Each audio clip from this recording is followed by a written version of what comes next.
I was told that Japan has the best convenience store food, so I went all the way over there to 7-Eleven to see if this was actually true. However, I did not stop there. I also went to the most expensive convenience store in Japan, and here's what happened. So right now we are at Mitsukoshi department store, which is the most famous here in Japan, and they have food already ready. So we're hungry and let's see what we can find.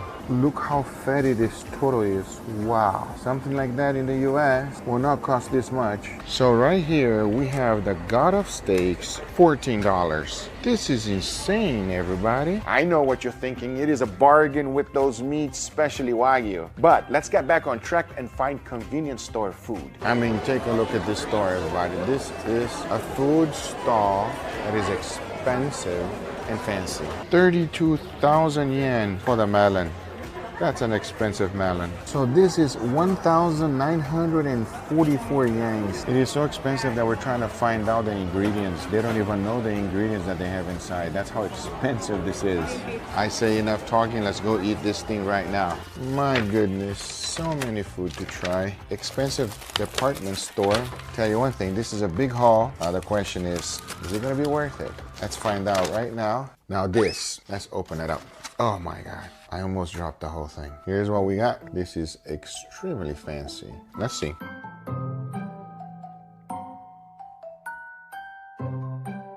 That is so disappointing. My wife is laughing at, why are you laughing? It's not funny. Oh, that is terrible. Wow. It's not meat, it's not pork, it's not fish. I have no idea what that is, everybody. I cannot even describe to you how bad that was. What is that? So this one seems to be a little bit more recognizable. I think it's egg, tuna. It has a little baby tomato. Please be good, please be good, please be good, please be good. It's not great, but it's also not bad. And it is exactly what I thought it was. Just looks fancy and they charge you a lot of money for it. All right, moving on to the next one.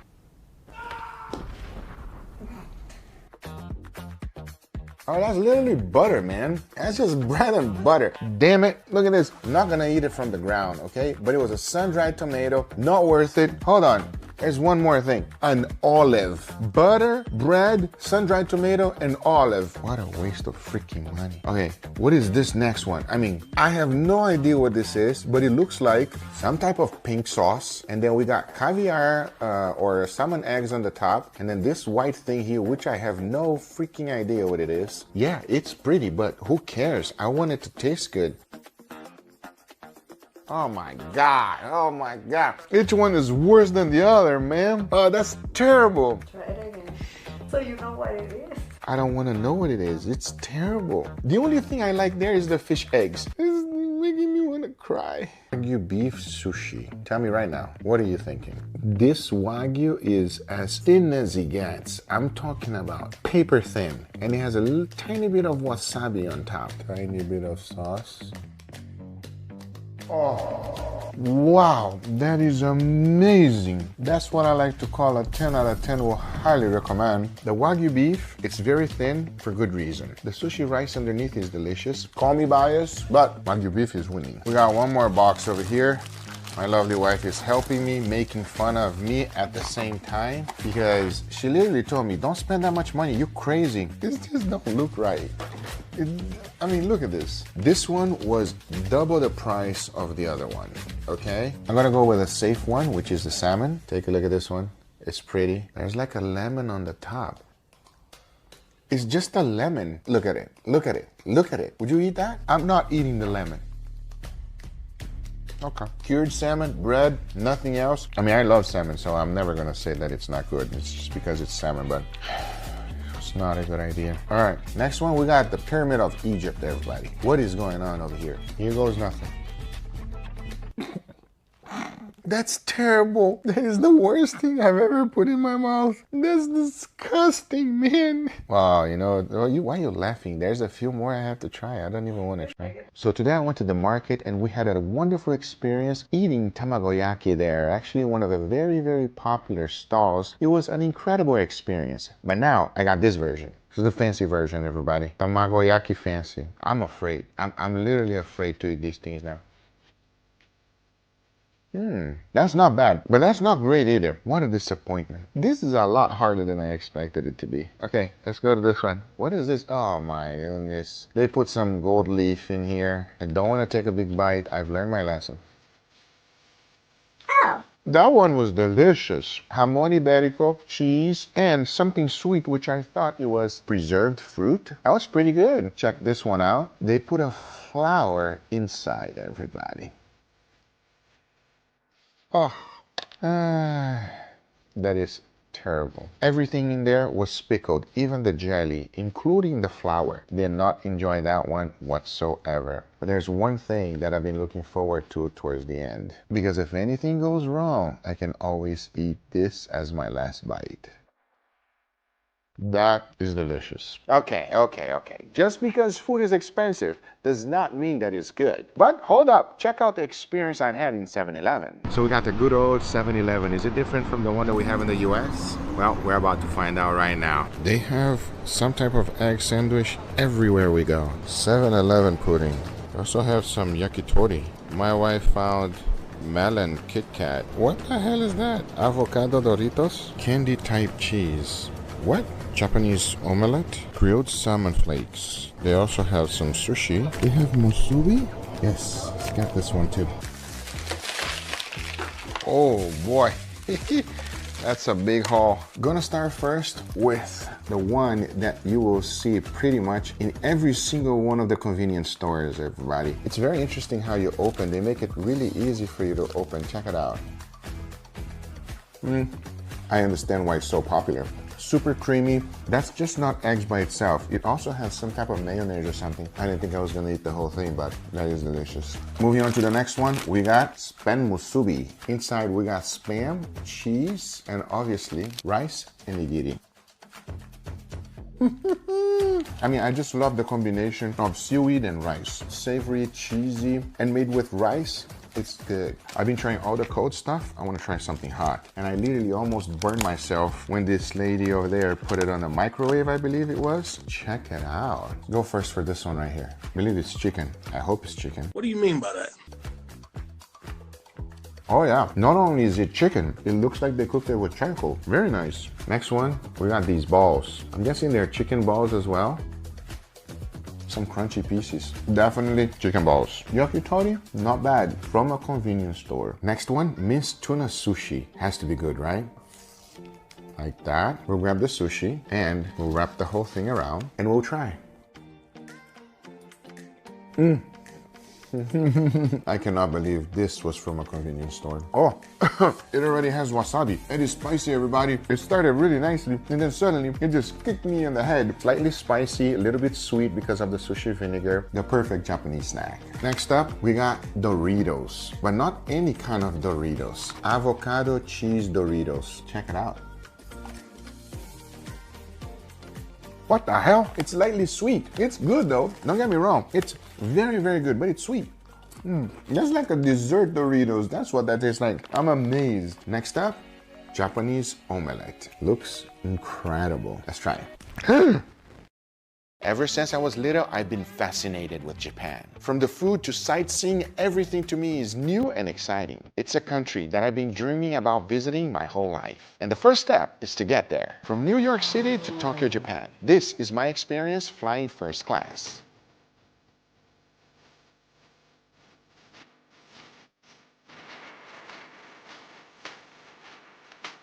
So this is the seat for the first class, and you can check out the cabin. Wow, this is so spacious that I cannot even reach over there. We got some relaxation modes. Very nice. Relax. This is the one I'm going to be using the most. Oh wow, this is amazing.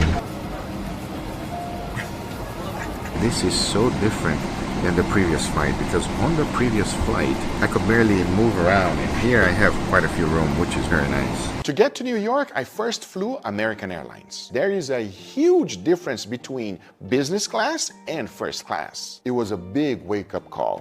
We got some goodies, like a fancy headset, noise cancellation to the max, baby. So they give me this little red box, toothbrush, you even get a mask. I'll tell you one thing, I am starving. And they just told me right now that you can order anything from the menu anytime. So we're gonna make sure that we got our money worth. We're gonna order everything. Here's the interesting thing about dinner. There are two menus. One is Japanese and the other one is Western style. I chose to have Japanese, but my wife chose Western style. Now, first course was the hors d'oeuvres. They gave me asparagus wrapped in jamon. The second was bread and duck liver pate, which was quite interesting. So first, I tried the pate. That's amazing. Gotta eat some green to stay healthy. Oh. Have you ever had the taste of unseasoned asparagus? If you did, you know that it tastes grassy. Well, that's what it tasted like. That was the first course. I am ready for the second course. Campari. I'll stick with ginger ale. Yes, please.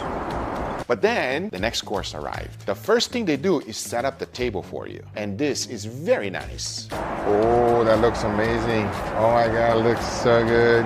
Next round, bamboo shoot.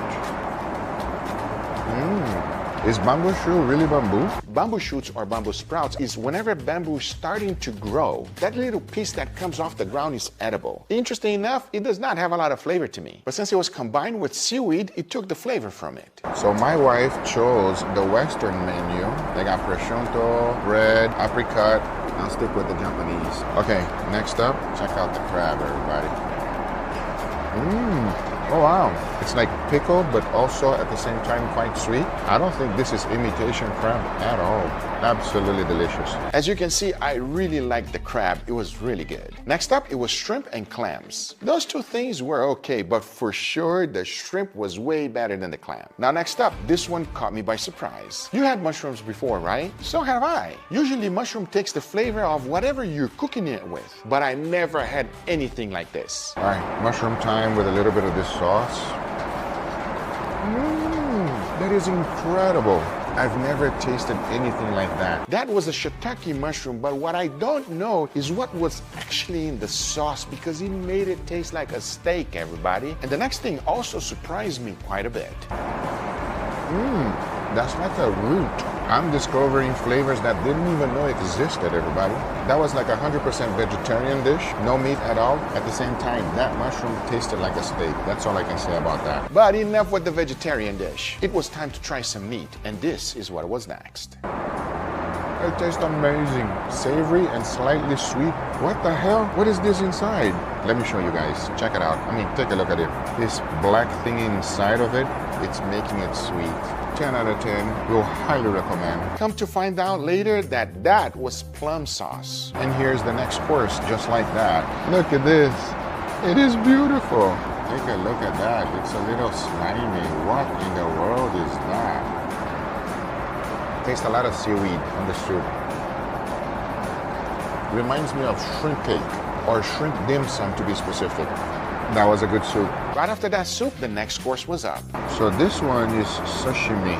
Not sure about this one. I'm just joking. I'm gonna devour it. We got some white fish. We also have some shrimp. What the hell is this? Some jello? You know what I'm missing here? Soy sauce. I normally don't eat white fish without soy sauce.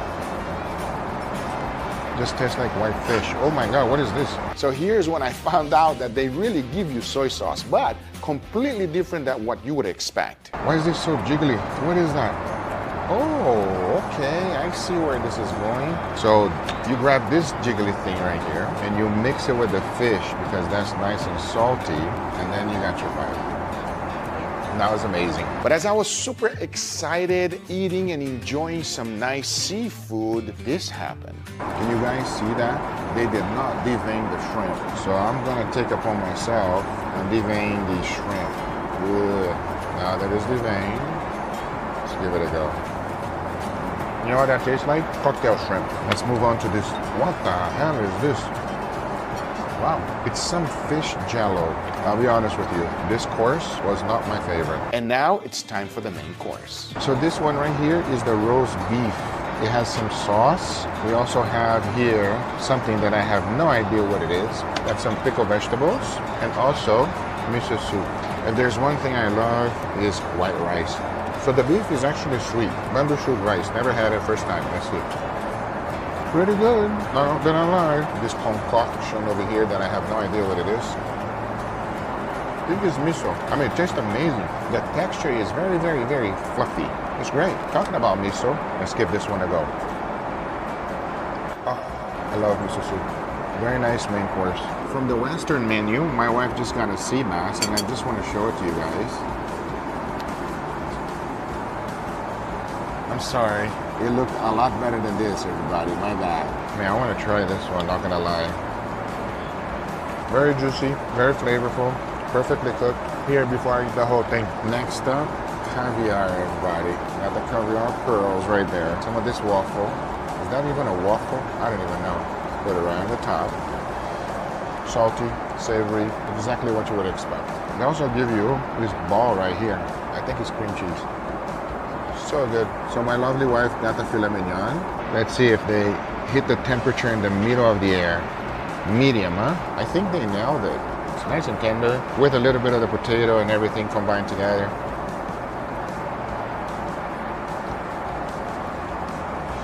That thing is as dry as the Sahara Desert. You gotta use the sauce on this one, everybody.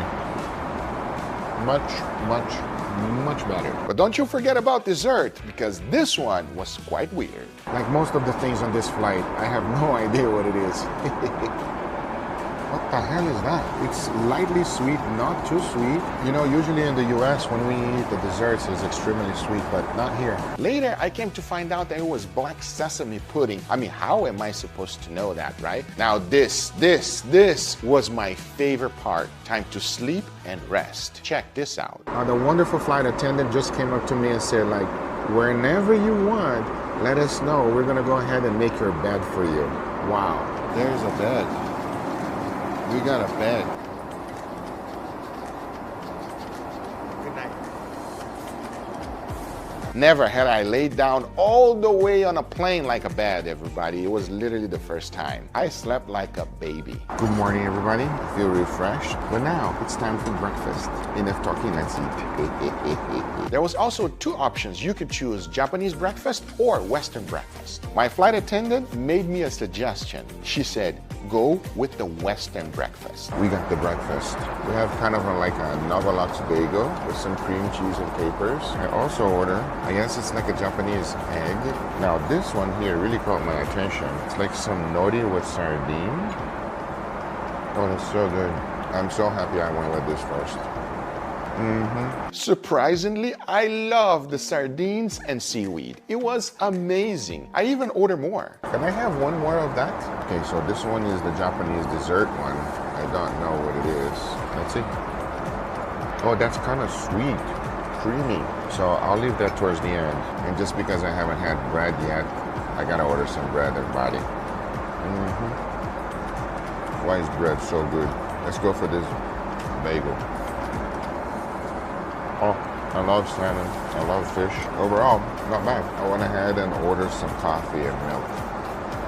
That's necessary, especially for what we are about to do in Japan. We got a lot of things going on. Stick around. This was my experience flying to Japan. There are so many videos to come from this trip. I went everywhere. I did everything I possibly could. I know you will enjoy this series. I hope you guys enjoyed this video. If you did, hit that thumbs up. If you're not a subscriber, be sure to subscribe because there are a lot more things to come from the Japan trip. See you guys very soon. Take care. Bye-bye. On today's video, I'm gonna share with you my experience flying Korean Airlines first class. This was an unreal treat. The food that they serve will definitely surprise you as it did me. The service is superb and the things they do I was not expecting. Now this trip is from Seoul, Korea all the way up to New York City, which is about a 14 hours flight. There's a lot to cover and everything started right here, the lounge. So you have your own private booth right here, a little seat for your feet, a nice comfy massage chair. On this lounge, you get this entire thing just for you. You get your private sink, toothbrush. They also give you mouthwash. And you have the throne of all toilets, which includes all of the bidet functions you would ever want. They want to make sure that you are extra comfortable. All kind of alcohol drinks, refreshments, some pastries, some bread, and some fruits and salad. But they also bring the menu to you so you can have your a la carte and you can order whatever you want. They also have kalbi here, which is Korean short rib, and Hanwoo beef jerky. By the way, that was the #1 reason why I went to Korea. I went on a hunt trying to find this most prized beef in Korea, which is called Hanwoo beef. And Hanwoo beef is to Korean people what Wagyu is to Japanese people. If you haven't seen that video yet, I highly recommend you checking it out on the link on the description later on. That was an incredible experience. Because right about this time, breakfast arrived, and this is what I got. I'm gonna go ahead and add my syrup. Let's just say those pancakes sit on the bottom of my stomach really well. Luckily, I had a place to chill out for a second. I kind of needed it. This lunch is nice, but it's now time to go ahead and catch our plane. Let's go. I wish I had time to take the picture, but I'm late for my gate, and I don't want to be late because I'm looking forward to going home, everybody. I can't wait to see my kids, my family. Let's catch that plane right now. Now, I've never experienced a plane like this before. It was a double-decker plane. I thought the first class was gonna be on top. We're actually on the second floor on the front of the plane. The reason they do this is so that you can get in first and get out first as well. As soon as you get in, the cabin and goodies they give you is quite nice. Check it out. So you have a nice comfy seat right here. You also have the TV here. Let's see. Oh, you got extra space here. Oh, I like that. This is quite spacious. My feet don't even reach the front. So they give you a few goodies over here. Hand cream, lip balm, face cream, toothbrush and paste. They give you this as well. Headphone pieces to make sure you can watch a nice movie. And they also give you this. Oh, it's a face mask. How do I look? Do I look comfortable?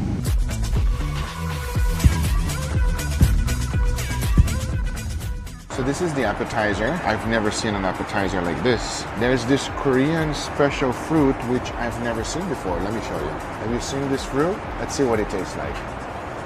I think it's like blackberry, but then they did something with it and it became nice and soft. Usually in the US, blackberry is not that texture and it's not sweet at all. I'm gonna start out with the shrimp or prawns. Let's see. So good and tasty. Slightly sweet, and that yogurt sauce definitely does something. Let's mix it up with some apple strings here. So good. Once you combine everything together, it becomes nice and sweet.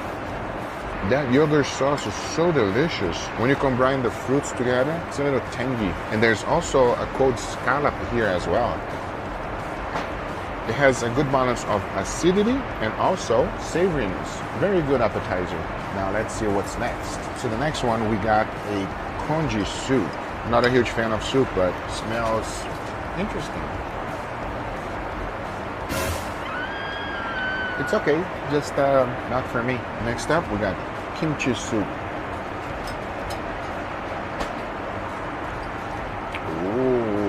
This one is good. So the very first one, which was the congee, that one is a hot soup. This one is a cold soup. This one has some celery, some kimchi. Seems like it has vinegar as well, and I love vinegar. That one is delicious. She asked me, so you don't like soup? I said, nope. She says, we have salad. I'm a huge fan of salad. And here they have some vegetables. And for the sauce, this is like samjang with gochujang. So good. Little spicy, little fermented bean taste. This is so much better than soup. Now she gave me this one right here, and she told me it's for refreshing. So it's kind of like a ice cream sorbet or something. It has a lot of mint, slightly sweet, kind of like an ice cream. That was delicious. Let me show you guys what I got. So we have swordfish. They also give you some steamed rice, some seaweed, the star of the show, which is some short rib. I'm gonna go ahead and begin with the swordfish. Very mild, lightly seasoned. It's a nice fish. They also put some type of sauce on the top, which I guess that's where the flavor is coming from. Now, if you take that fish and combine it with some kimchi, that's what you're supposed to do. Kimchi just makes everything better. You go to the next level, get some steamed rice. That's where it's at, everybody. You gotta take a little bit of this kimchi right here and combine with that fish to give that fish more flavor. Because what happened is, that fish is very, very mild. So combining it with kimchi, take it to the next level. Take one of these, let's make a taco. A little bit of nori with some rice, the kimchi right on top. Then I'll go ahead and put the fish. Now that is what I'm talking about. That made me so happy. Now, I want to try that short rib. She did say that it's a little bit spicy, so let's see. Oh, that is amazing. Super tender, fall apart, slightly spicy. Almost seems like they have pochucaro, which is Korean chili flakes. They also have some vegetables here with this. That is amazing, everybody. Amazing. It has this little sauce, and it's so fantastic. Slightly spicy. It's phenomenal, man. I can't wait to see dessert. She asked me, do you want Western dessert or do you want Korean dessert? I said, you know what? Give me both. So for Korean dessert, we have a pear. They're both pears, but this one here is with the juice or something. Then for Western dessert, there's a mousse, like a chocolate mousse with peach. And then of course, you also get ice cream, everybody. I first want to try this Korean dessert. Yeah, she said that it was sour, and it is sour. I think it's grapefruit juice together with pear, but then the little white pear strips makes it nice and sweet. It's a nice combination of flavors. Let's dig into that mousse. Oh, the mousse is extremely sweet. Now that's a dessert, baby. Finally, you get your ice cream. Haagen-Dazs is very popular in Korea. You'll literally find it in every single convenience store, and I am not complaining. Thank you, Haagen-Dazs. That was a good amount of food, and most of it was quite delicious. But the next thing my flight attendant did was next level stuff. Check it out. So they make your own bed for you, everybody. Check it out. So now I'm gonna enjoy my sleep, because when we wake up, it's time to eat once again. That was a lovely sleep. Feel nice and refreshed. Got a little coffee. I had my cream in there. Oh my god, this looks lovely. Let me show it to you guys. So here is the noodle dish. We got some ground beef, some vegetables and egg, noodle with a broth, mandu, which is the dumpling, the sauce for the dumpling, and then we have the sauce for the noodle as well. Oh wow, so good. Thank you so much. She just added the dry seaweed in there. I'm also gonna go ahead and add a little bit of the sauce. I know that sauce is gonna be wonderful. Okay, I'm gonna go in for this soup because this looks so delicious. Oh wow, that is phenomenal. So this soup, how do I describe it to you guys? Very refreshing. The meat on the top, it's almost like bulgogi. Let me taste the soup. It's like a beef broth noodle soup. It even has little pieces of roasted garlic, which I lost. Damn it. Wow, very delicious. Mild beefy flavor. The combination with the vegetables together with the beef, the broth, everything is just wonderful. Okay, I'm gonna come right back to that soup, but right now I wanna try the mandu, which is this dumpling right here. I'm gonna dunk it in the sauce.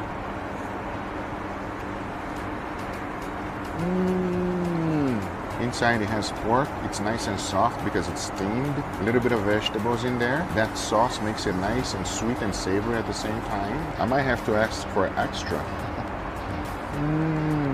I'll take this over breakfast any day. That is amazing. That's a 10 out of 10, will highly recommend. Overall, this was an amazing flight and incredible experience. Korea is a beautiful country with many things for you to see. Stay tuned because several videos are coming from that trip. And if you're not a subscriber, make sure to subscribe so you don't miss any. I hope you enjoyed this video. If you did, hit that thumbs up and I'll see you guys on the next one. Take care, everybody. Bye-bye. On today's video, a $25,000 piece of meat. Honestly, I think I'm undershooting with that price. It's probably more. You can't find it, you can't buy it. No one is crazy enough to make this madness happen. I was. Now let's see if other chefs have the same reactions as I did. I'm here to eat the most extraordinary steak on earth. I'm here at Moo Ramen, Long Island City. The chef is Joshua Smugler. He is a fine dining chef who has worked in like Per Se and Boulé and some of the most amazing kitchens. Now, most American steaks are dry aged for 28 days. What's going on here is sort of next level steak. That is true. Most steak houses that dry age their beef do it for 28 days. And you might ask yourself, usually GUGA, you do it for 35 days. Is there a difference? Yes, there is. That one little extra week makes a huge difference. That's because 28 days is very mild flavor of dry age. Going an additional week makes it better. You feel a little bit more funkiness. But this is madness. A5 grade 12 Wagyu. It's now at 400 days. It's steak that would have been thousands of dollars if it wasn't dry aged. I can't imagine what it's going to taste like, so we're about to find out. 400 days dry aged? That's a ridiculous amount of time. I've done that experiment, but not with this piece of meat. Because the one that I dry aged for a year was not expensive, first of all, and it didn't turn out that good. So I'm curious to see how this one is gonna be, because that is insane. That's pretty awesome. Wow. Take a look at this. It doesn't look like beef. It looks like cheese. I'm sorry, but I know I like Funky Town, but that is beyond funkiness, everybody. There is zero redness. There is no pellicle formed whatsoever. It's just weird, and I kind of like it. Well, last time I was here, that was a giant, very sort of pink and fresh-looking piece of meat. Now it's just constricted and it's like gnarled and it's just, yeah, but you can just tell that there was like an intense concentration of flavor going on. The beef itself has shrunk by what? I mean, 50%, 60%? I lost about 30% weight. 30% lost on an expensive piece of meat like this. Let me give you some context. If you want to buy a Japanese Wagyu A5 roast like that, it's going to cost you anywhere between $2,500 all the way up to $5,000, depending on what type you buy. Obviously, Kobe beef is the most expensive. But if you go to others like Miyazaki and Hokkaido, they're a little bit less expensive. Now imagine this. Automatically, without cutting any of the pellicles, you're already at 30% loss. You immediately lost $1,500 if it costs $5,000. But remember, they still gotta cut out the pellicles. This is ridiculous, everybody. I wanted to experiment, so I put in 2 types of beef in here. This is New York strip. Take a look at that one. That one is a New York strip dry age A5. See how it's much browner? That's what I'm used to. It created a pellicle. But that Japanese Wagyu A5 right there is special, everybody. It's all pure white or full of funkiness. Wow. And then this one, which is the ribeye, has been here since March 22nd. It doesn't feel as heavy as you would think. And you can see it's like very solid. It doesn't even move.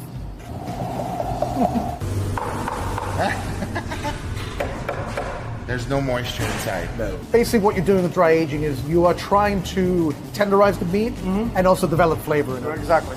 The difference between wet aging and dry aging is wet aging, you don't lose as much moisture content. It doesn't concentrate the flavors. Dry aging it makes the meats that funky quality. It's all experimentation, right, to see what we can do and how much we can push it. I 100% agree with the chef. There's a huge difference between wet aging and dry aging. First of all, wet aging, you don't lose anything whatsoever. Sometimes you might get oxidation if you leave it to wet age for too long. But there's another method called water aging. That is one of the most insane discoveries I've ever made with steaks. Using the water aging technique or just wet aging the beef, there is no additional flavor being developed. However, the water aging does have some fermentation going on, which is kind of weird to explain. And if you haven't seen that video, I highly recommend. Oof, take a look at that. This is the slice we're gonna make. I'm sorry, I just had to pause here real quick. That right there is literally a $25,000 piece of steak. And if that was South Bay's restaurant, he'll probably charge you $100,000. You think I'm joking? No, that man will overcharge you for a soap in the bathroom, everybody. That's how bad that thing is. Emotional damage. That's got to be like $1,000 steak, right? Yeah. I don't really $1,000 steak, they're just being generous, everybody. There's no way. know. I don't even know what I could charge them. Let's try it raw. You really want to try one? Yeah, raw? yeah. Are you serious? You can see how marble Wow. this is. Like you can literally pull it apart and look at the seams, just like. Yeah. He's gonna try that for real?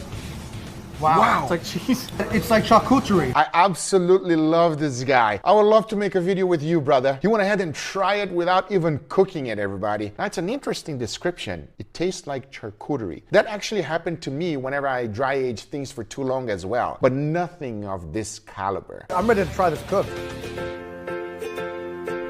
Wait a second. Well, the proper steak sous vide. I looked at that Spinala's dossier, which If you've never experienced a sous vide steak, this is a fine dining restaurant. He knows what's up. He's gonna sous vide it. Cheers to you, brother. Talking about that, it's perfect timing to talk about today's sponsor, AirUp. AirUp is a game-changing hydration system that is so much more than just a water bottle. With AirUp, you're drinking plain water, but that water is being flavored through scent. They call this scent-based taste. I know it sounds weird, but let me explain how it works. At the top of the bottle, there's this flavor pod right here. You pull the pod up to activate the flavor, flavor, and by sucking the water through the straw, a slipstream is created that transports water and air through the scented pot into your mouth. And that's when your brain perceives the scent as flavor. And boom, you're tasting delicious apple-flavored water. With Air Up, you get the enjoyment of flavor without absorbing anything unnatural, keeping your body free of chemicals and sweeteners, all while experiencing great taste. And the best thing is they have a huge variety of 15 different flavors, ranging from wild berry, apple, cucumber, strawberry balsamic, and several more. My favorite part is that it's so easy to use. Just fill up the bottle, pop on the flavor pod, pull it up to activate the flavor, then drink up and enjoy.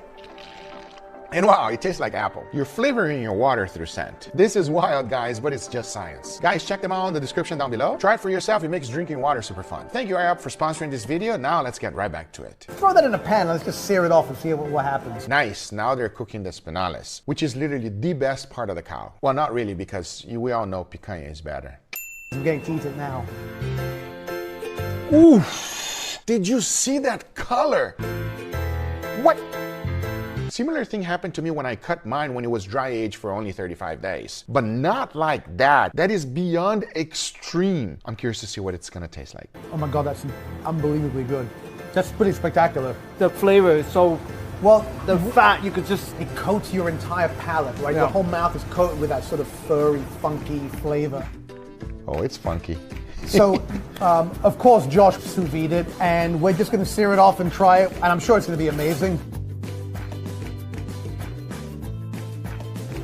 The smell of blue cheese off this thing, I mean, the initial... Did you notice how big difference there is between the sous vide one and the one that was cooked on the pan? This one looks more moist, more juicy, because the one on the pan, everybody, it looks like it was freeze-dried. And if you ever had a freeze-dried steak, you know it's not that great. It's almost like you're eating butter that has been flavored with garlic and thyme, right, and has that sort of those dark roasted meat flavors, right? And then there is that sort of womp of like funk at the end. It's like really intense on the tongue. So incredibly juicy too. When it's in your mouth, it just like oozes out.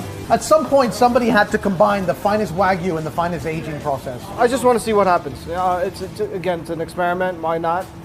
See how far we can go with it, and who knows. I love this guy. I love this guy. It's literally me in the fine dining setting, everybody. That is incredible, everybody. One of the most incredible videos I've seen on YouTube. I'm glad that my team presented this to me to watch it. Let me know in the comments down below if you want to see a 130 days long Japanese Wagyu A5 dry aged beef. By their reaction, I gotta give it a try, but it's just gonna cost so much money. I gotta sell my house, my studio, my editors. What? But I hope you guys enjoyed this video. If you did, hit that thumbs up. If you're not a subscriber, be sure to subscribe. Let me know in the comments down below what we should react next, and I'll see you guys on the next one. Take care, everybody. Bye-bye. Today we're here with my good friend Brad, and we're gonna go out to the best, the worst, the ugly Cuban sandwiches to find out which one is better at different prices. Are you ready, Brad? I was born ready. So enough talking, let's do it.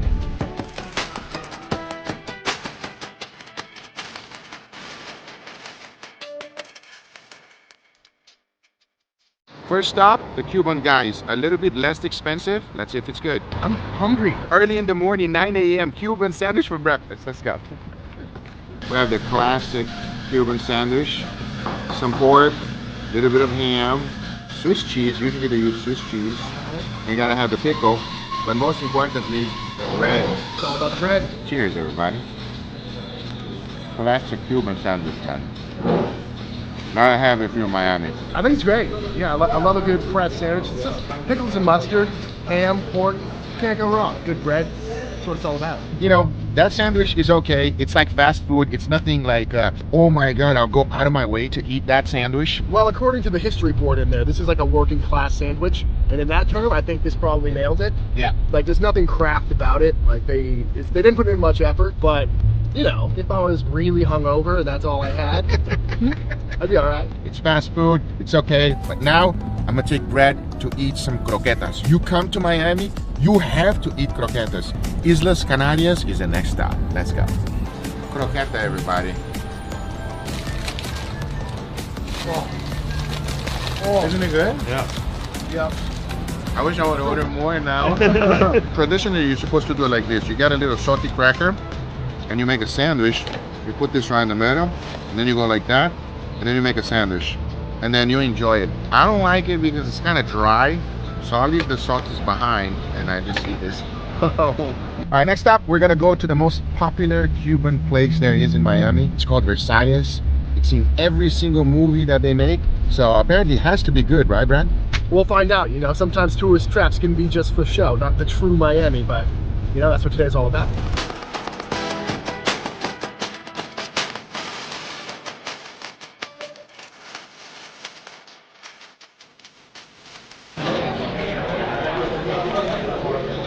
It's classic for a reason, right? This pork is really pork.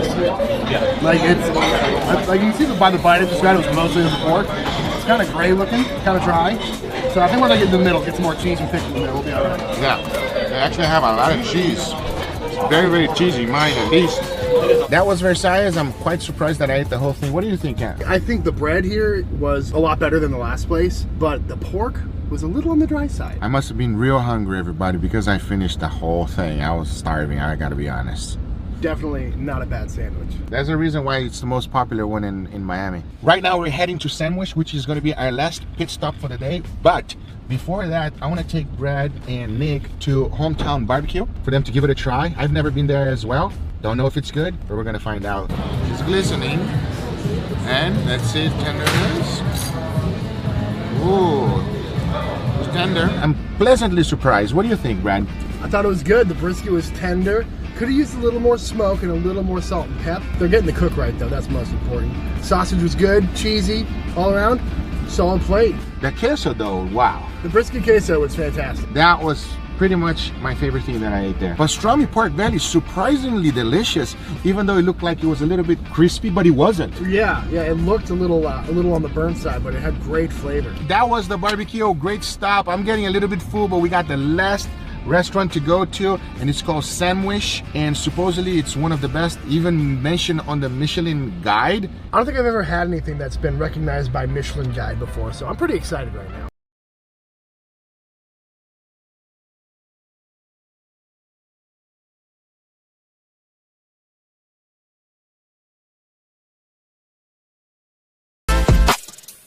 Cheers.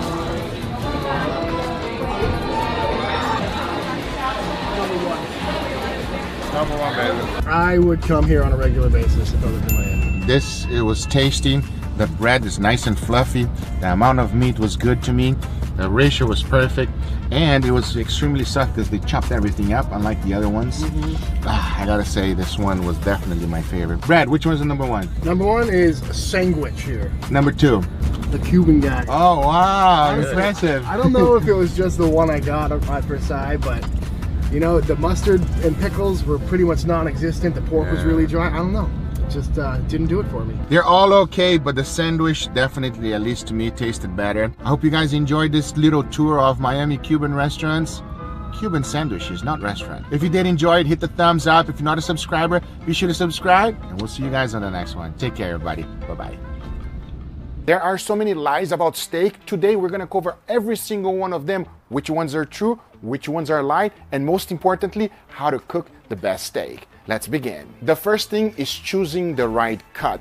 Just because a cut has an incredible amount of marbling might not be the best one what you're trying to do. Take for example a Japanese Wagyu A5. That is a steak that you should be eating with multiple people and not just yourself. Why? Because it is extremely rich. A ribeye, which is what we're going to be cooking today, as you can see right here, I have these two beautiful ones, is one that will go with anything. If you want less fat on your steak, then a New York strip has more beef. Cooking it on the grill, almost any steak is good enough. So make sure to use the right cut for the right method. Biggest myth you will hear from anybody: let the steak come to room temperature before you even start. That is not true. I just pulled these steaks out of the refrigerator right now. These steaks are currently at 42 degrees Fahrenheit. If I leave them outside in the refrigerator for 1 hour, it's not gonna come to room temperature. It will raise only 10 degrees. So that should tell you everything you need to know. Now, The best way to cook a steak. This is very controversial. There's not only one way to cook a steak, everybody. There are so many different kinds. Take, for example, the reverse sear. You basically cook the steak in indirect heat first, and then you go ahead and you put a sear on it, and you finish it off. That is a great method, but it takes a long time to do it. What I'm doing right now is I'm doing a front sear. This cooks the steak really, really fast. However, you do get a little bit of gray band. Right now, I'm putting a nice sear on the steak and getting it ready. Then I'll cook it in an indirect heat to finish it. Salt draws out moisture. Yes. But what you want to do is to season the steak first. What you really want to do is season it before. As that's happening, it will draw out moisture from the steak and become liquidy. And then the steak will reabsorb it just like a sponge. It is the best way to season a steak, so definitely season your steak before. Next lie. Pepper burns. Oh man, I've even done a full video about this one. It is true. If you grab pepper and you put it on a pan, it will take 3 minutes on high for the pepper to burn. But when you add it to the steak, there's juices from the steak that is cooling down the pepper. So it actually takes double the time, 6 minutes for the pepper to burn. So in essence, you definitely want to add that pepper on the steak before, because that pepper will have a roasty flavor.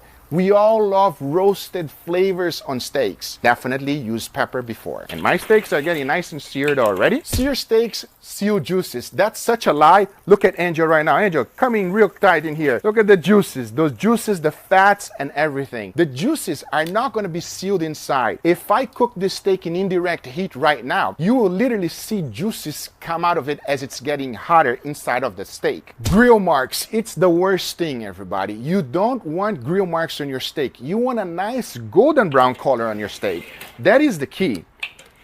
I want you guys to pay attention on these two beautiful steaks that are being seared right now. I mean, take a look at this steak right here. Nice golden brown color. That's what you want versus burned hatch marks. Get it hot, but not too hot. Is this true or a myth? For the grill, if you're searing steak, you want it as hot as possible. For the pan, you don't want it too hot. You run risk of burning the seasoning on your cast iron, and it's not going to be good because you won't have enough time to develop the caramelization that we all love. So to recap, for your grill, extremely hot, but for your pan, not too much. The next one drives me crazy, which is flip a steak only once. No. You have to flip a steak as many times as necessary. As you are flipping the steak, you are actually cooking the steak evenly.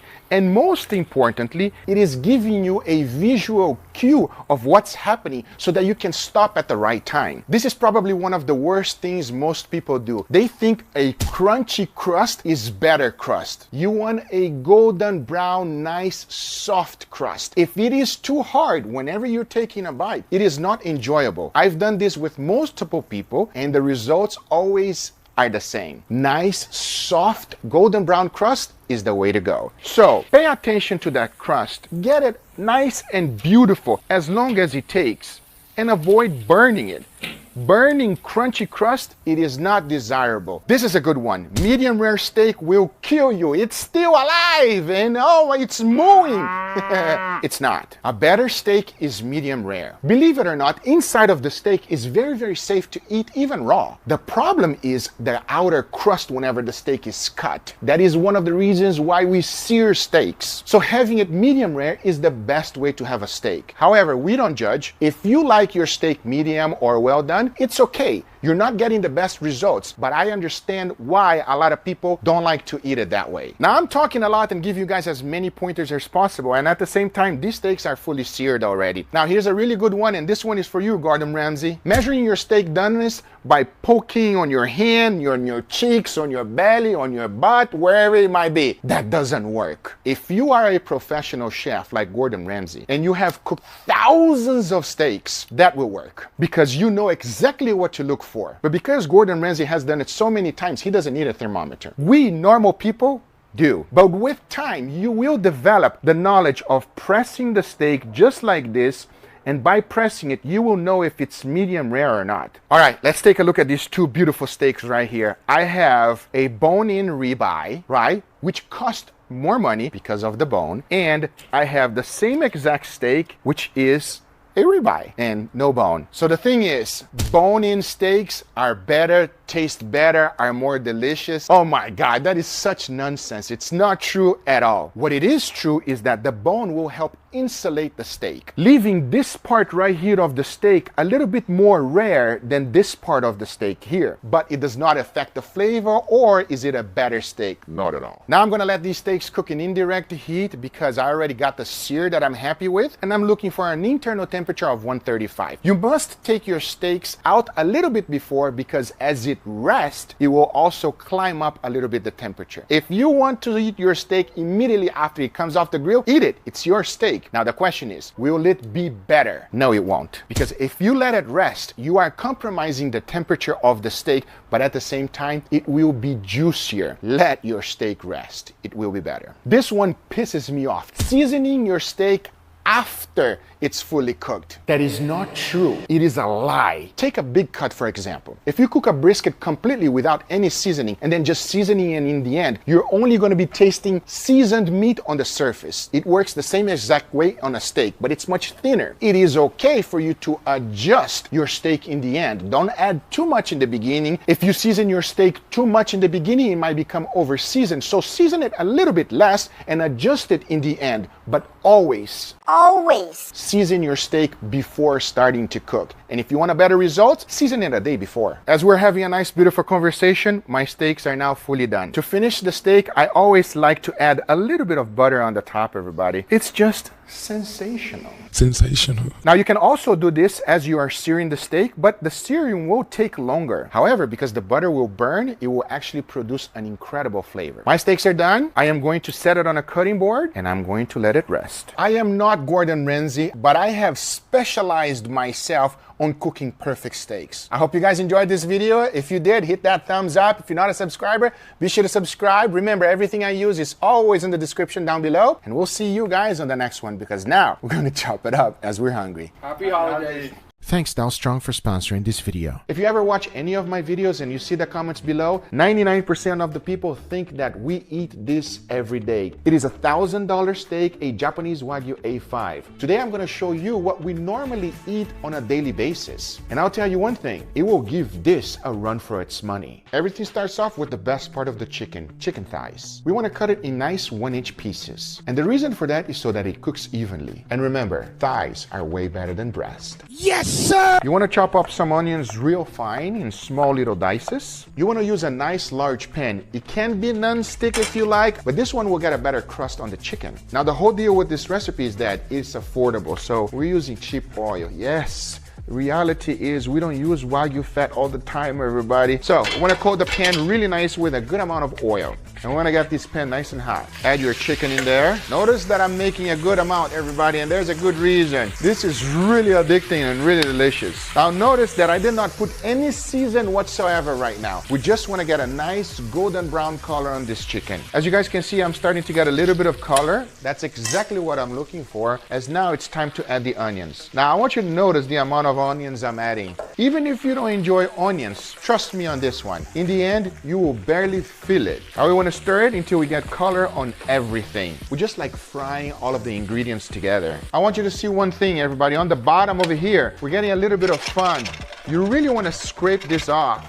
You don't want to let that burn. That tastes delicious and it makes this dish really nice. I hope you guys can see this well because we're starting to get a nice color. I'm constantly stirring, and I know what you're thinking. It doesn't look very appetizing right now, but we're just trying to develop flavor on top of flavor. This dish is requested by my family all the time. By the way, if there's Brazilians out there, they're gonna say this is not traditional. Yes, it's not traditional. It's my version. Next up, Worcestershire sauce. Oh, a good amount. I don't measure, everybody. I just throw it in until it starts changing color. That should be enough. Right now, I'm under medium heat, developing more color, more flavor, and there's still zero seasoning. Constantly stirring and making sure that those onions are completely dissolved. That's all I'm looking for right now because the chicken is fully cooked. And that's one of the reasons I don't like to use chicken breast for this. If not, it will be too dry. I hope you guys can see that color. This is what I'm looking for. Now I season it. Really good. Salt first, black pepper.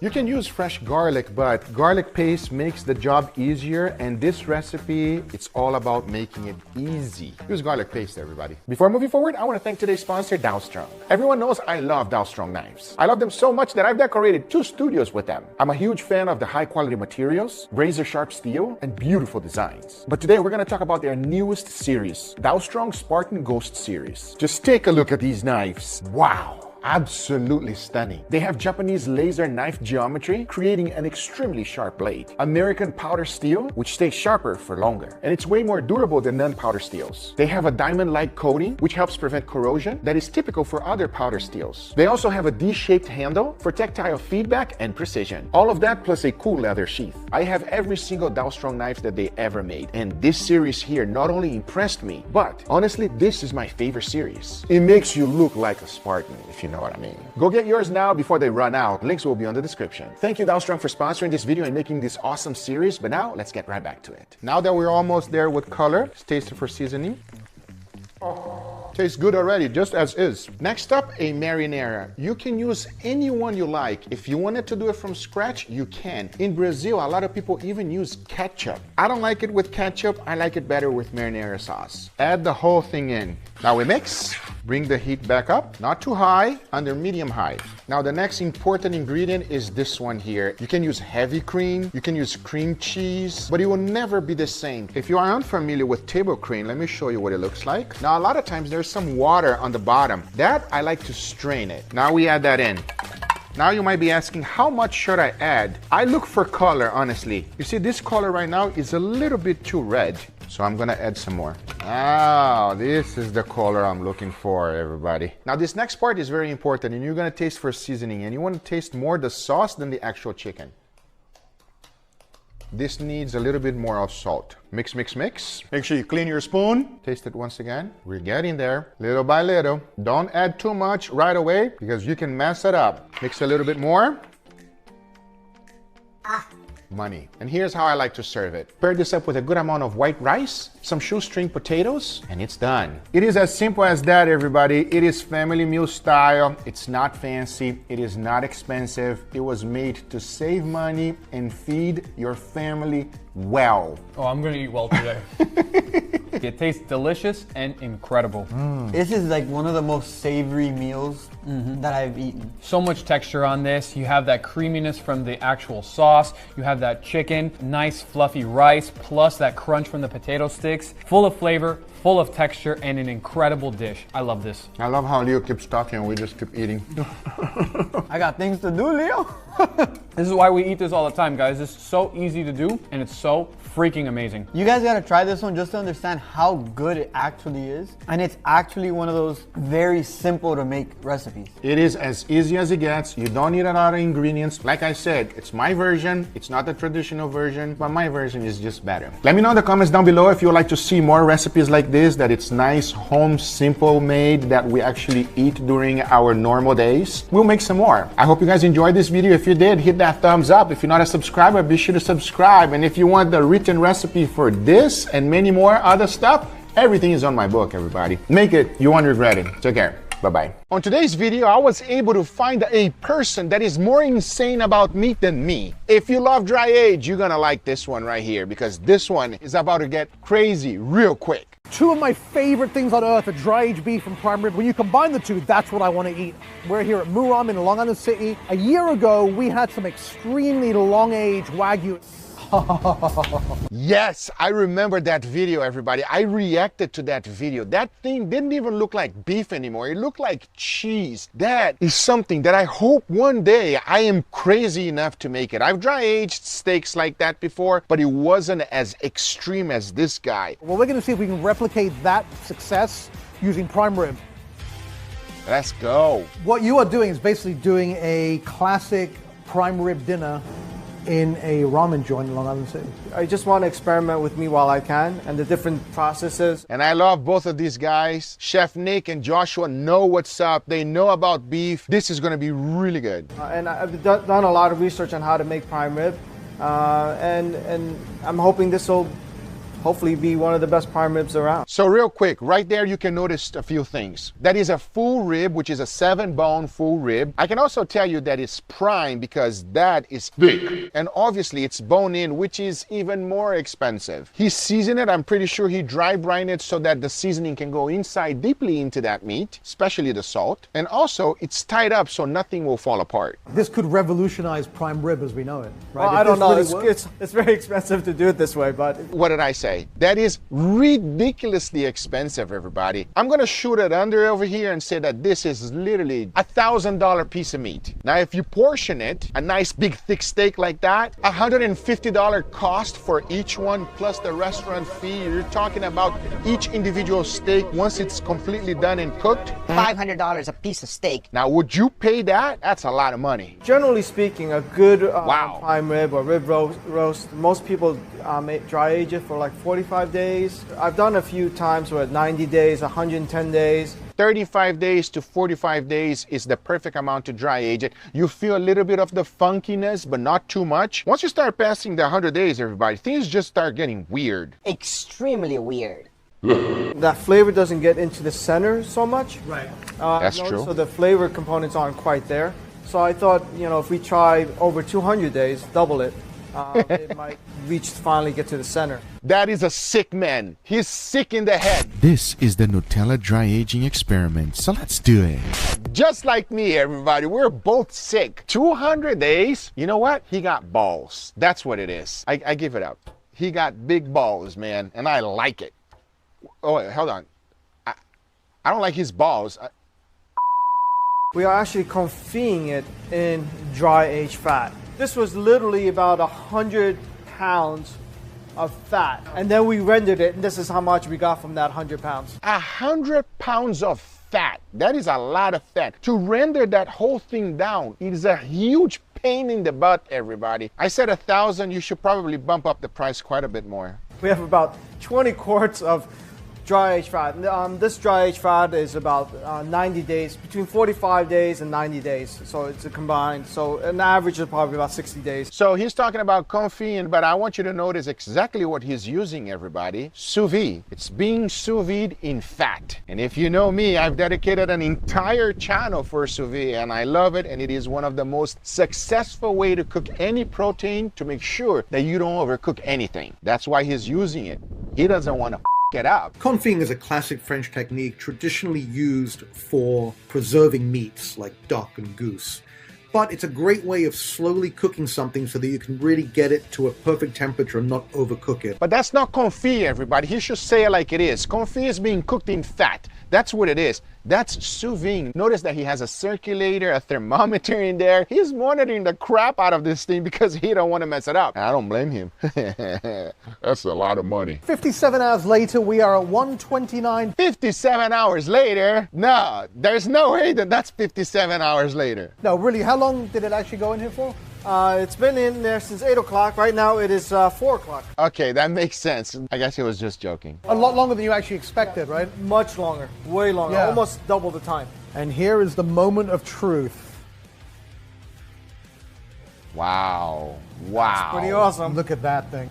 Just like whenever you cook any sous vide, whenever you take it out of the bag and you remove it, it's great, it's not sexy, it doesn't have a crust. It's lacking that beautiful thing that we all love, everybody, which is Maillard reaction, which is what you want. That savoriness, crust, delicious saltiness is so desirable. We here are addicted to it. No crust, no good. But before moving forward, let me thank today's sponsor, ZBiotics. We all have busy lives these days and can't afford to waste a day stuck on a couch because of a few drinks the night before. ZBiotics is the answer we've all been looking for. ZBiotics Pre-Alcohol Probiotic is the world's first genetically engineered probiotic. It was invented by PhD scientists to help you feel better the morning after drinking. And here's how it works. When you drink, alcohol gets converted into a toxic byproduct in the gut. It's this byproduct, not dehydration, that is to blame for your rough next day. ZBiotics produces produces an enzyme to break this byproduct down. Just remember to make ZBiotics your first drink of the night. Drink responsibly and you'll feel your best tomorrow. One bottle of ZBiotics is the same cost of one cocktail, but nothing beats the price of a fresh morning. Go to zbiotics.com/GUGA or scan the QR code on the screen right now to get 50% off your first order when you use code GUGA at checkout. You can also sign up for a subscription using my code so you can stay prepared no matter the time or occasion. ZBiotics is backed with a 100% money-back guarantee, so if you are unsatisfied for any reason, they'll refund your money, no questions asked. Remember to head to zbiotics.com/GUGA and use the code GUGA at checkout for 15% off. But thanks ZBiotics for sponsoring this video, but now let's get right back to it. It ended up taking a lot longer than anticipated to bring it to the 129-degree mid-rare temperature the chef was looking for.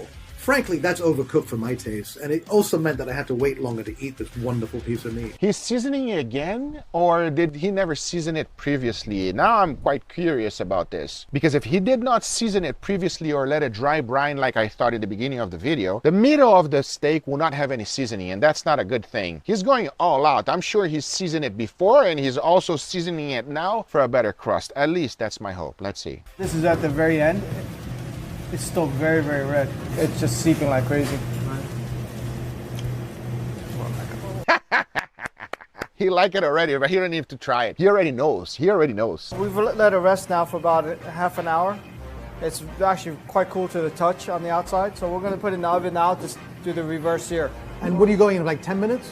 No, about 6 minutes. 6 minutes at 500 degrees or as hot as the oven gets? As hot as the oven gets. Our oven gets roughly about 600 degrees. That'll work really perfectly because you want to get your sear as fast as possible. You spend all this time cooking this wonderful piece of meat so that you have a nice edge-to-edge perfection, which is medium rare. And the last thing you want is to cook in something that is not that hot and mess it up by creating a huge gray band. That's why I love to use the flamethrower whenever I'm cooking a sous vide, because I'm looking for that type of huge medium rare section in the middle without any gray band at all. That is something on another level. And if you never had sous vide, you're missing out. So the reverse sear is exactly as it sounds. Rather than searing the meat first and then bringing it to temperature in the oven, you're doing the opposite. You're bringing it to temperature first and then searing it at the end by just cranking up the heat in the oven. Oof. Wow. My friends, it's called reverse sear. Yep. Where you That see looks the great. bone start pushing out that moisture, you get that frothy white. That's a beautiful sear, chef. Look at the outside on that. Looks great. Amazing. Look at that. What I would not give to give that a try right now, everybody. The absolute edge-to-edge pink. Notice on this entire thing is perfectly edge to edge. Yep. And then just brown under. There's absolutely no gray. And you can also see that a lot of Yep. what that is actually the dry age. You can actually see, especially from this end, it was Yes. pretty funky. See that big piece of steak with the bone right there? I would say minimum, if you buy on a restaurant setting, that whole thing, $600, everybody. I'm telling you. And it will probably be extremely reasonably priced, because if you try to buy that in Salt Bay's restaurant, NANI? That guy. Yeah, me and him, we're not friends. Thank you very much.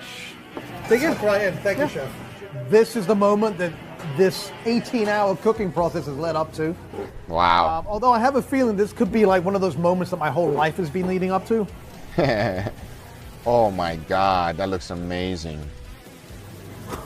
I want to know what it tastes like. I want to know. Every dry age room you've walked into, if you've been to one, or if you watch the meat show, like when you walk into a dry age room, you get hit with the flavor of hanging beef, and that's what this smells like. It actually tastes much more like a steak than a piece of prime rib. Now, prime rib is generally slow roasted. Why wasn't there a reaction from Nick? Maybe he didn't like it and they wanted to cut that off to keep the suspense. Because I'll tell you one thing, the most important thing is the reaction when you're taking a bite. So if you're taking a bite and you're going, you can tell immediately, but that was cut off. Now, this gets me a little worried. It has gentle, soft, roasted flavors. This does not have those. This is like, boom, like dry age. He doesn't like it, everybody. He's just not telling you. Let's see. This is just one of the best pieces of meat I've ever had, period. Oh, I was completely wrong. He's a freak like me. I almost think that this is too much for prime rib. Oh, you see, maybe he didn't like it. Maybe it is too much. Wow, now I'm confused. What is it? Is it too much? Is it not too little? What is it? Talk to me. I think it was a really great experiment. I think that to see how to cook it, the technique of it is perfect, but the flavor itself, I think what happens is the dry aged fat permeated inside of it too much. And for me, even for me, like I personally don't think I could serve this. But you wouldn't be able to serve this as prime rib, but you could use this. No, I wouldn't even use this because I think food's supposed to be craveable. And I don't think this is craveable. That's what I said, everybody. It's too long. When you dry age something for an extremely amount of time, like this one right here, or like the one I did for 4 years, I mean, I'm like totally insane. I've also done one for a whole year. It's just a little bit too much overpowering and you lose the beefiness. Another great episode. Thank you so much. It's always great to have you on the show. What do you have for us next time? I guess we'll have to Hell find out yeah. for next time. All right, well, I'm looking forward to whatever that's going to be because the last two have been a bit gonzo, frankly. That explains it all, everybody, why he didn't have his reaction. You see? I can tell immediately. Great video, a little bit too long. I would have done it for a little bit less time, but nevertheless, is an experience that a lot of people will never get to have, and he had it, and I wish I was there to eat it with him. I hope you guys enjoyed this video. If you did, hit that thumbs up. If you're not a subscriber, be sure to subscribe, and we'll see you guys on the next one. Take care, everybody. Bye-bye. There's one sandwich that has gone viral lately. I've never made it before. It's called chopped Italian sandwich. It has to be delicious because I have seen it everywhere. YouTube, TikTok, anywhere you can think of. Now, the best part about this sandwich is that it's extremely easy to make. But is it good? Well, we're about to find out right now. I've seen so many variations and you can literally use any ingredients you like. However, for my version, this is what I got. We got to start with the meats, everybody. We got salami, old-fashioned ham, pepperoni, provolone, and just because I have it, Parmesan cheese. To be specific, the real deal, Parmigiano Reggiano. However, most of the versions that I've seen online, they're only using two meats, pepperoni and salami, and whatever kind of cheese you like. But you gotta make it your own, everybody. There's no rules with the sandwich. For the bread, since it's your sandwich, use whatever it is that you like. But I'm gonna be using this Italian bread. I just found it on my local deli, and that's what we're gonna be using. And then we got the veggies. Not that important, let's just begin. I'm just joking, everybody, keep it healthy. I got lettuce right here, just lay it down. Go in with the tomatoes, onions, peppers. How cute is that? Some of the juice, pepperoni, a good amount. Honestly, everybody, you don't even need to make it pretty. You just gotta throw it in. Salami. Now, in all the ones that I've seen, they don't use this, which is ham, but I love ham. Let me know in the comments down below if you like too. For the cheese, I'm gonna go in with the provolone cheese. Almost sounds like I'm making TikTok. What's up, Albert? And now all there's left to do is to chop it up. And for that, you don't have to use this, but you should. Now we chop. Hold up, I need help. Now, as you guys can see, I chopped everything nicely and fine. I don't want to overdo it because I don't want it to be minced, you know? So I left a little bit of texture. Now, next up, I'm gonna add some red wine vinegar, some extra virgin olive oil, crushed red chili flakes to make it spicy, even though I can't handle it. You all know that already. Yo, that is spicy, boy! Adding some peperoncino, Italian seasoning. Now, I know already what you're gonna say. Don't do it, GUGA. Don't do it. Japanese mayo. Oh, it's so good though. I know my Italian friends are not gonna like that. To redeem myself, Parmigiano Reggiano. A good amount, everybody, because I love Parmigiano Reggiano. I absolutely love it. It's gonna bind everything together. And now we mix it once again. I must say, everybody, it looks like a mess, but I'm pretty sure it's gonna taste good. I don't know. Now, to finish it up, slice up the bread. In here, I'm gonna add a little bit more flavor. Some vinegar, olive oil, the Italian seasoning. Now I'm gonna split this up. We add in the Italian mix, good amount. Now that is the viral chopped Italian sandwich. How does it taste? So thank you guys for helping me make this sandwich. I appreciate it. Are you familiar with this, Frenchie? Apparently this is like the latest craze, right? Yeah. I know you're a sandwich aficionado. What do you think? You know, I've seen this trend. I gave it a try, and I'm gonna say, I think we're all gonna be very pleased. But would you make it in your shop? No. Why? Listen, you're gonna be taking the time to chop up the ingredients. People in New York want their sandwich fast and good, and this is not gonna make it that much more good. All the flavors are in here to make an incredible sandwich. I already know what the ingredients are. They're all gonna work. Okay, I say we taste it. Cheers, gentlemen. Cheers. Wait. Oh, wait. Perfect. We gotta French it up. Absolutely. That's so good. It's delicious. I wasn't expecting that. I know, right? That is amazing, everybody. It's easy to make, but on a restaurant setting, the way you said it, right, chopping everything, it's just not worth the time. It's not worth the time. What do you think, Frenchie? Definitely a home sandwich. I think it's so good because everything's chopped up for you. It's like for lazy people, right? You don't have to chew any extra. Everything is extremely soft and tender, and the flavors are just perfect. Is it called a brine sandwich? you. I wonder if this works also as a steak sandwich, chopping everything up.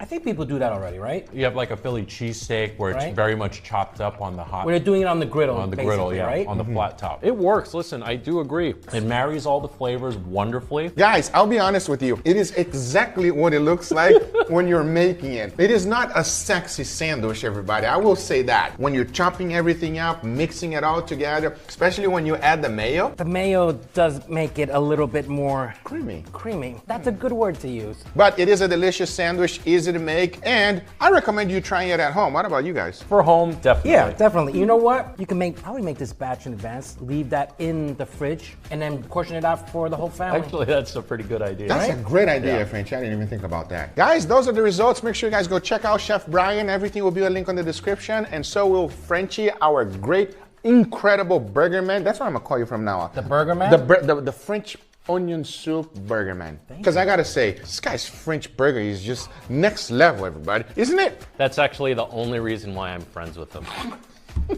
I take offense. I hope you guys enjoyed this video. If you did, hit that thumbs up. If you're not a subscriber, be sure to subscribe, and we'll see you guys on the next one before these guys go at it. Chill out, gentlemen. Take care, everybody. Bye-bye. Thanks Strong for sponsoring this video. On today's video, Wagyu mac and cheese, gentlemen. What? Yes. Yo, I love that this is not GUGA Foods. This channel's different. This channel is different. Roll the tape. This is picanha, the queen of all meats. It has that name straight from Brazil. Now this is not like any other picanha you might have seen before, because it is a Wagyu picanha straight from Japan. And as you can clearly see as I'm taking each individual slice, this thing has great marbling. And that's what you want whenever you're looking for any type of steak. But Wagyu is just on a whole nother level. It is not normal to see this kind of marbling. And whenever I cook picanha, I like to keep it real simple. A good amount of salt and that's it, nothing else. Keeping it simple is best. So now I let it sit so that the salt can penetrate. As the end cut of the picanha, I'm going to be doing something different. Notice that I'm trimming the fat. We're going to put it to good use. Once I'm done with that, I'm going to get the tip and the shorter steak and cut it in small little cubes. Believe me, I know this seems weird, but you're going to understand real shortly. Because the first thing I did was to start cooking the fat and let it render. I'm going to be putting this to really good use. And on a separate pan, I went ahead and started cooking up the chopped picanha. This one, just like the previous one, I'm only seasoning it with salt as well. Believe me when I tell you, it doesn't need anything else. But I'm going to be combining with the fat that I rendered previously so that the whole thing can confit nice and slow, maximizing the Maillard reaction.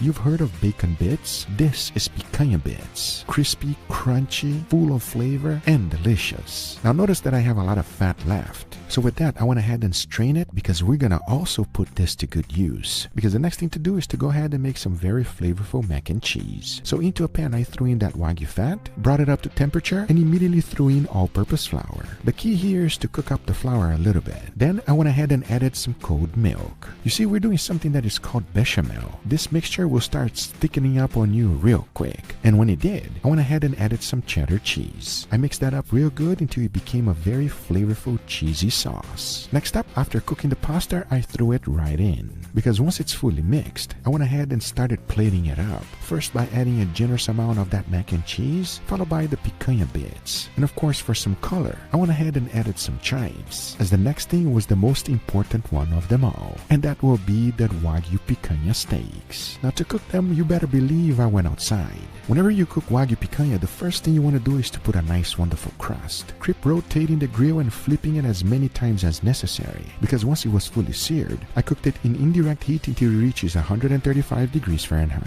Because in the end, I was left with this, the perfectly cooked picanha, the queen of all meats. I'm telling you friends, this is the best steak of your life. But after plating this up, the only thing left to do now is to give this a try and see if using picanha this way was a good idea or a bad one. So now I say it is enough talking and it is time to eat. It looks good, but let's take a moment to shout out Strong, the amazing sponsor of this video. You all know how much I love working with Strong tools. From chef knives to slicers, they are razor sharp and super reliable. But when it comes to big, bad, breakthrough culinary tools, Strong Strong is in a league of its own. Like this insane 17-inch Titan slicer. It is practically a sword for your food. Or if you're into cleavers, Dow Strong's got you covered. From 9-inch obliterators to 14-inch annihilators, these just power through meat and bones with pure power. So if you're looking to experience some of the boldest, high-performance knives out there, head over to dowstrong.com and get shopping. All right, everybody, you already know what it is, huh? What does it look like? Does it look good? Yeah, it looks good, but what are those little black bits on top? That is tiny little bits of picanha. Oh, let's go.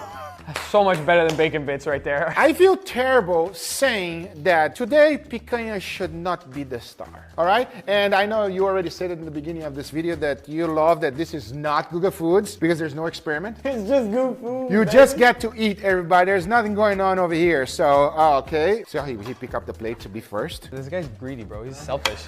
This is the type of food that Angel likes. There's no vegetables. There's nothing but like carbs and cheese. So it's all about, oh, you're going already. Oh, I'm ready. I got a full bite. I want you to taste the mac and cheese first, my bro. It's all about the mac and cheese. The picanha is just a regular picanha. When you say Wagyu mac and cheese, I'm thinking it's Wagyu and mac and cheese. To be specific, it's not a regular picanha. It is a Wagyu picanha. Of course it is. So I don't want to disrespect the queen like that. I want to know about this mac and cheese. Let's see. Cheers, everybody. Cheers. Oh yeah. Oh, the little crunch. That's stupid good. It's crazy how even though the picanha is very tiny, you can still get a nice beefy flavor from it. Correct. It's because, you know, what happens is mac and cheese is very soft, right? So when you take each individual bite, it's just the same exact texture. That's why these little bits, that's why they put bacon sometimes they put like breadcrumbs, sometimes they put other things. It's just for that nice, different texture you take individual bites, everybody. Highly recommend. Is it good? Worked like a charm, those little bits. It's so good. The pasta is like so rich too. It's surprising because I feel like I tasted some Wagyu even though I only had the little picanha bits on it. It's the fat, bro. There's a Wagyu fat in there. Instead of using butter, we use Wagyu fat. You know, a lot of times you got a lot of trimmings from different things and you don't use it. That's a great way to use it, everybody. Can we make this official? Cheers, everybody. Cheers. Oh yeah. Oh yeah. That one hits different, everybody. Ultra beefy, ultra delicious. Holy that's good. No cursing, bro. I apologize. Sorry, children. I apologize. But look, this is, I was about to say something again. This is good, all right? It's really good. It's like you said, the richness of this dish is incredible. You got the actual Wagyu picanha, you got the little bits on top of the mac and cheese, and bro, the mac and cheese is so damn creamy. I can't say anything bad about it. It's so perfect to pair this Wagyu steak with the macaroni because honestly, I can't tell which is softer, the steak or the pasta. They're both so melt in your mouth, soft, it's ridiculous. Today, which one you like better, the picanha or the mac and cheese? I'm sorry, bro. I'm gonna have to go with the picanha. You're gonna make me say it. Wow, the mac and cheese, damn. I mean, technically there's picanha in the mac and cheese. Yeah. The little bits of picanha, just, it makes it go up. It's so good. Like, the little crunch is perfect. You don't even need the picanha because that mac and cheese is so beefy on its own. It's kind of weird. The wonderful thing about it, everybody, is that you can use anything to make with it. Do it with guanciale. Do it with bacon. Any kind of fat will work. You're just basically making a bechamel sauce with the fat instead of butter. I hope you guys enjoyed this video. If you did, hit that thumbs up. If you're not a subscriber, be sure to subscribe. Remember, everything I use is always in the description down below. Thank you so much for watching. We'll see you guys in the next one. Take care, buddy. Bye-bye.